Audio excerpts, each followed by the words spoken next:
Hi, welcome to Ramya stage travel. ഇന്ന് നമുക്കൊരു എരിശ്ശേരി ഉണ്ടാക്കാം. എരിശ്ശേരി നമുക്ക് മത്തനും പയറ്, ചെറുപയറ്, കായ, പിന്നെ പയറിൻ്റെ കൂടെ ചേന, അങ്ങനെ പല വിധത്തിൽ നമ്മൾ എരിശ്ശേരി ഉണ്ടാക്കാറുണ്ട്.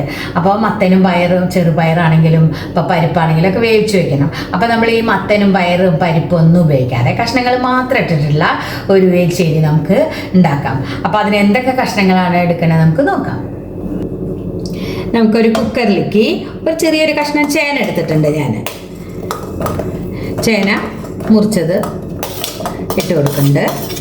ഇനി ഒരു നേന്ത്രക്കായ, അത് ഇതേപോലെ അതിൻ്റെ തോലൊക്കെ അതിൻ്റെ മൂലയിലുള്ള തോല് മാത്രം ഉരിഞ്ഞ് വൃത്തിയാക്കി കഴുകി കറയൊക്കെ കളഞ്ഞ് എടുക്കുക.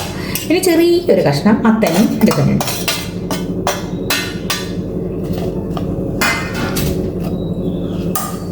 ഈ 3 കഷ്ണങ്ങളാണ് നമ്മൾ എടുക്കുന്നത്. ഇനി അതിലേക്ക് കുറച്ച് മഞ്ഞൾപ്പൊടി ഇട്ട് കൊടുക്കാം. ആവശ്യത്തിനുള്ള മഞ്ഞൾപ്പൊടി, കുറച്ച് മുളക് പൊടി ഇട്ട് കൊടുക്കുന്നുണ്ട്. ഒരു 1.5 ടീസ്പൂണോളം മുളക് പൊടി ഇട്ട് കൊടുക്കുന്നുണ്ട്. ഇനി ഉപ്പിട്ട് കൊടുക്കുക. അതിലേക്ക് ആവശ്യത്തിനുള്ള ഉപ്പിട്ട് കൊടുക്കുന്നുണ്ട്.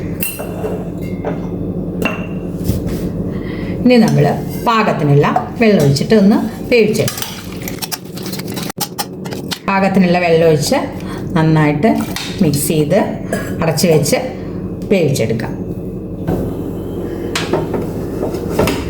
വിസിലൊക്കെ പോയതിന് ശേഷം നമ്മൾ കുക്കർ തുറന്നെടുക്കും.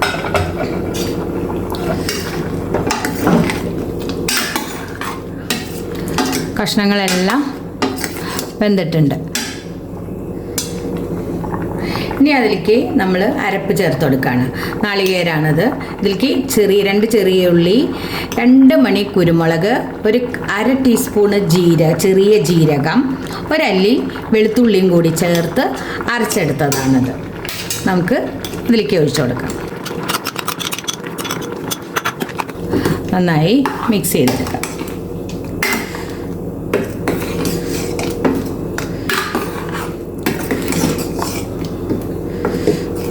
കറിവേപ്പില കൂടി ഇട്ട് കൊടുക്കാം.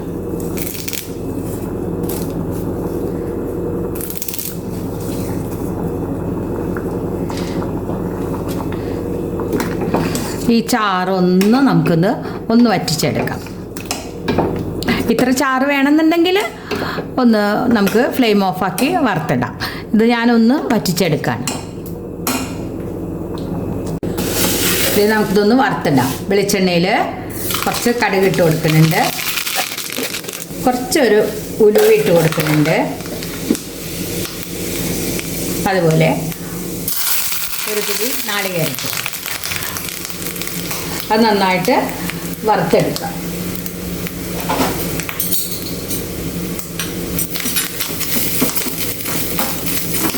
നല്ലതിന് ചുവക്കെ വറുത്തെടുക്കാം. എരിശ്ശേരി എന്ന് പറഞ്ഞാൽ ഈ നാളികേരം വറുത്തിടലാണ് ഏറ്റവും ഇമ്പോർട്ടൻറ്റ്. അത് എന്തായാലും അത് ചെയ്യണം. അപ്പോഴാണ് ആ എരിശ്ശേരിയുടെ ടേസ്റ്റ് കിട്ടുക. നന്നായി വറുത്തെടുക്കുക. ഒന്നൊരു മൂത്ത് വരുമ്പോൾ നമുക്ക് വറ്റൽമുളകും കറിവേപ്പിലയും കൂടി ഇട്ട് കൊടുക്കാം. 2-3 വറ്റൽമുളക് പൊട്ടിച്ചതിട്ട് കൊടുക്കുക. കുറച്ച് കറിവേപ്പില കൂടി ഇട്ട് കൊടുക്കുക.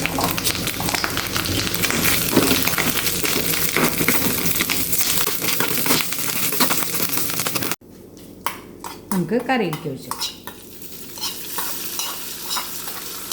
ഇത്രയേ ഉള്ളൂ. എളുപ്പമായില്ലേ? നമ്മൾ കുക്കറിൽ വേവിച്ചെടുത്ത കാരണം പെട്ടെന്ന് തന്നെ നമുക്ക് എരിശ്ശേരി ഉണ്ടാക്കിയെടുക്കാൻ പറ്റി. എല്ലാവരും ഒന്ന് ഇതേപോലെ പയറോ ചെറുപയറോ പരിപ്പോ ഒന്നും ഇടാതെ ഇതേപോലെ ഒന്ന് എരിശ്ശേരി ഉണ്ടാക്കി നോക്കൂ കേട്ടോ. നല്ല ടേസ്റ്റ്.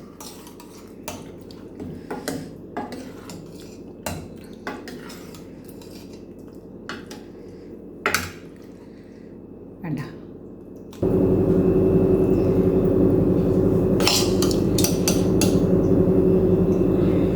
എല്ലാവരും ഒന്ന് ഇതേപോലെ ഉണ്ടാക്കി നോക്കൂ കേട്ടോ. എല്ലാവർക്കും ഇഷ്ടമാവും. ഇഷ്ടമായാലും എല്ലാവരും ലൈക്ക് ചെയ്യാനും ഷെയർ ചെയ്യാനും മറക്കരുത്. സബ്സ്ക്രൈബ് ചെയ്യാത്തവർ സബ്സ്ക്രൈബ് ചെയ്യണം കേട്ടോ. Thank you for watching.